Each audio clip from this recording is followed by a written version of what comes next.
Arsch. Warte. Das quergejagte Brasse. Oh nein! Leck mich.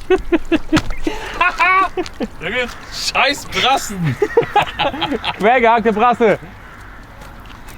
Oh, hat sich schön angefühlt.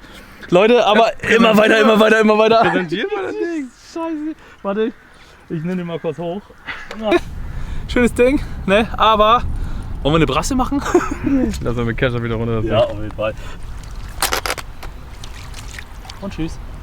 Da ist sie weg. Da ist sie. Schade. Aber Leute, meine Hände riechen nach Fisch und jetzt geht's weiter.